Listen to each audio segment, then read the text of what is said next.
Friends, स्वागत है आप सभी का पराक्रम एकेडमी के इस न्यू सीरीज़ में। फ्रेंड्स, मैं प्रतिदिन जीएस एंड करंट अफेयर्स की कुछ क्वेश्चंस डिस्कस करूंगी। आप किसी भी एग्ज़ाम की तैयारी कर रहे हो, ये सभी क्वेश्चंस आपके लिए हेल्पफुल होंगे। तो स्टार्ट करने से पहले थॉट ऑफ द डे देखते हैं। आज का थॉट है, a river cuts through rock not because of its power, because of its persistent. मतलब इसका ये है कि एक जो रिवर है वो चट्टानों के बीच से निकल जाती है, इसलिए नहीं कि वो पावरफुल है, बल्कि इसलिए कि वो हठी है। चलिए फ्रेंड्स, तो स्टार्ट करते हैं। आज का पहला क्वेश्चन है, कंसीडर द फॉलोइंग अबाउट स्वच्छ iconic places. First statement is, it is an initiative of Ministry of Drinking Water and Sanitation under Swachh Bharat Mission. The second statement is, it is a collaborative project with 3 other state ministries. The third statement is, Mata Vaishno Devi Shrine has been named country's best Swachh iconic place. Which of the following is correct? मतलब कि कौन सा question इसमें से सही है, कौन सा क्वेश्चन नहीं, स्टेटमेंट कौन सा सही है। तो ए ऑप्शन है 1 and 2, B 2 and 3, C 1 and 3, D none of the above. तो इसका सही आंसर है सी 1 and 3। जो 1 and 3 स्टेटमेंट है वो सही है, और जो सेकंड स्टेटमेंट है वो गलत है। जो ये स्वच्छ भारत मिशन के तहत ये स्टार्ट किया गया था 2014 में, 2 अक्टूबर 2014 में पूरी कंट्री को स्वच्छ बनाने का जो संकल्प लिया गया था। ये ministry of drinking water and sanitation के अंतर्गत आता है। और इसके अलावा 3 मिनिस्ट्रीज़ और हैं जो कि इसके साथ मिलकर काम करती हैं। तो मिनिस्ट्रीज़ हैं, स्टेट मिनिस्ट्रीज़ नहीं है। तो इसलिए फ्रेंड्स, जो सेकंड स्टेटमेंट है वो गलत है, फर्स्ट एंड थर्ड स्टेटमेंट सही है। जो मिनिस्ट्रीज़ हैं वो ministry of urban development, ministry of culture and ministry of tourism, ये 3 मिनिस्ट्रीज़ मिलकर इसके साथ काम करती हैं, ministry of drinking water and sanitation के साथ। तो ये फर्स्ट एंड थर्ड स्टेटमेंट सही है, जो सेकंड स्टेटमेंट है वो गलत है। तो नेक्स्ट क्वेश्चन हम देखते हैं, consider the following statements about the global fund to fight AIDS, tuberculosis and malaria. The first statement is, the global fund to fight AIDS, tuberculosis and malaria, or simply the global fund, is an international financing organization. Second statement is founded in 2012.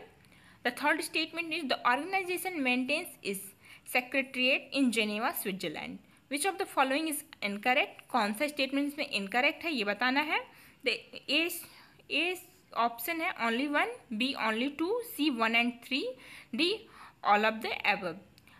तो इसमें बताना है कि ये जो fund है, जो international financing organisation ये है, उसके बारे में 3 स्टेटमेंट दिए गए हैं। तो उससे कौन सा स्टेटमेंट सही है, गलत है बताना है। तो इसका जो सेकंड स्टेटमेंट है फाउंडेड इन 2012, ये गलत है। ये 2012 नहीं है, ये 2002 यानी 2002 में हुआ था, इसकी स्थापना हुई थी। तो जो सेकंड स्टेटमेंट है वो गलत है, बाकी जो फर्स्ट एंड थर्ड स्टेटमेंट है वो सही है। इनका जो मुख्यालय है मेनली वो वहाँ स्विट्जरलैंड जेनेवा में है। नेक्स्ट क्वेश्चन देखते हैं, ये उसका एक्सप्लेनेशन है कि ये जो फंडिंग है वो कैसे काम करती है। ठीक है, नेक्स्ट क्वेश्चन है, what could be the likely benefits of ethanol blending. First is reduction in import dependency, second statement is support to agricultural sector, third is additional income to farmer. तो ए ऑप्शन है 1 and 2, B है 2 and 3, C 1 only, D all of the above. तो इसमें जो D option है all of the above वो सही है। ये जो एथेनॉल ब्लेंडिंग है, ये जो जेट्रोफा की खेती होती है, किसान करते हैं, उसको एथेनॉल के साथ ब्लेंड करके और वो फ्यूल बनाया जाता है। तो अगर ये स्टार्ट हुआ तो इसके बेनिफिट्स कई हो सकते हैं, जैसे कि इंपोर्ट पे हम लोग की डिपेंडेंसी कम हो जाएगी, जो हम लोग बाहर से क्रूड ऑयल मंगाते हैं, और सपोर्ट ऑफ एग्रीकल्चर सेक्टर में भी सपोर्ट होगा, किसानों की आय दुगनी होगी। दुगनी क्या, 2022 तक इसको दुगना करना ही है, तो इसलिए किसान की इनकम भी बढ़ेगी 2022 नहीं 2024 तक। तो और एक और बात हो जाएगी कि इससे जो हमारे फार्मर हैं वो थोड़े रिच भी हो जाएंगे। तो इसलिए जितने भी स्टेटमेंट है वो सही हैं, जो तीनों स्टेटमेंट है वो सही हैं। तो all of the above. Next question देखते हैं, the Weddell Sea is located in, मतलब जो वेडल सी है वो कहाँ है? A Indian Ocean, B Southern Ocean, C Pacific Ocean, D Arctic Ocean. तो इसका कौन सा आंसर सही है ये बताना है। इसका बी ऑप्शन सही है, साउदर्न ओशियन। जो वेडल सी है वो साउदर्न ओशियन में है। नेक्स्ट क्वेश्चन देखते हैं। कंसिडर द फॉलोइंग अबाउट पोषण माह नेशनल न्यूट्रिशन मंथ। तो ये जो नेशनल न्यूट्रिशन मंथ है उसके बारे में 3 स्टेटमेंट दी गई हैं, इनमें से सही कौन सा है वो बताना है। तो जो फर्स्ट स्टेटमेंट है वो है the primary objective is to take the message of Poshan to the grassroots level. Second statement is the government is celebrating the month of August as the National Nutrition Month under the Poshan Abhiyan. The third statement is the program focus on 8 themes. तो इसका सही answer है, सही answer पहले option सुन लीजिए। A only 1, B 1 and 2, C 1 and 3, D 2 and 3। तो इसका सही ऑप्शन है सी 1 and 3। इसका 1 and 3 जो स्टेटमेंट है वो सही है।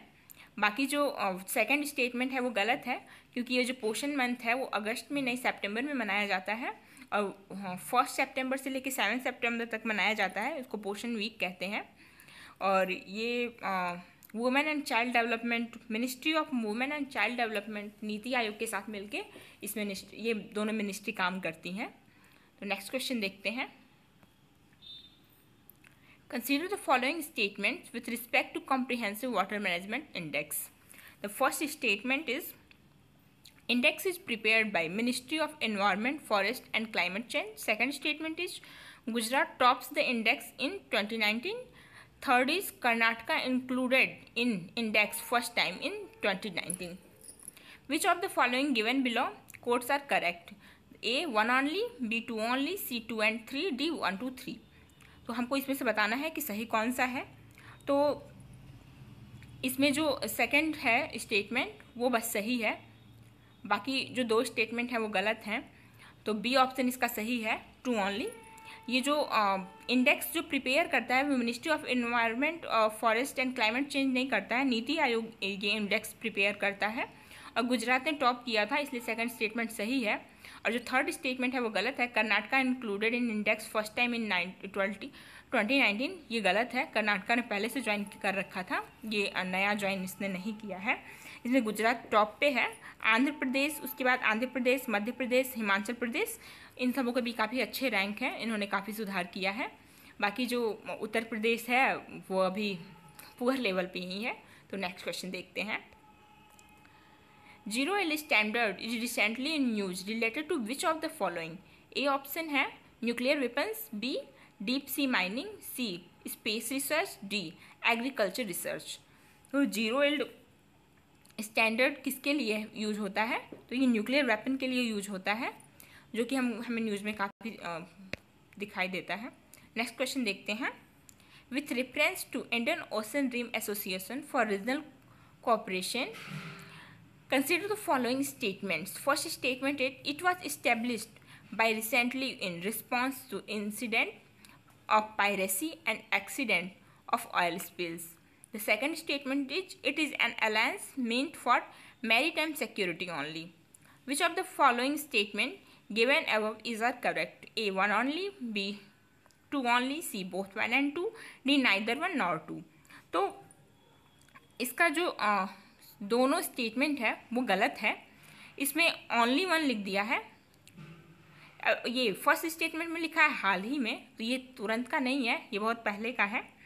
ये 1997 में इस्टेब्लिश हुआ था इंडियन ओशन रिम एसोसिएशन, और इसलिए ये गलत है फर्स्ट स्टेटमेंट। और जो सेकंड स्टेटमेंट है ये बस सिक्योरिटी के लिए काम करता है, ये भी गलत है।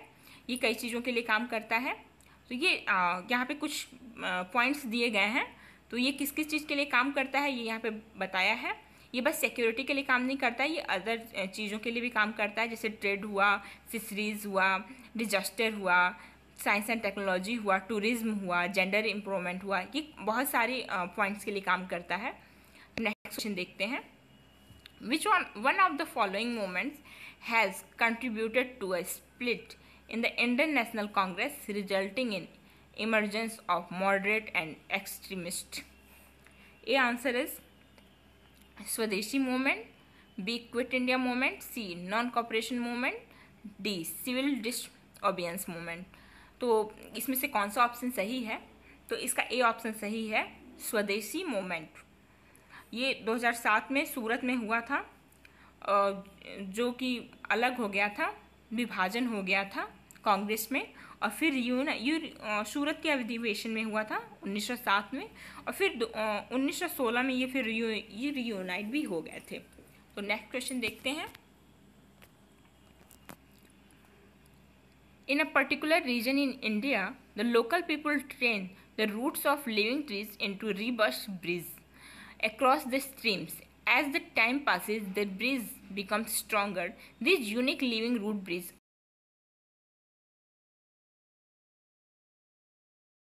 Jharkhand and D Tamil Nadu.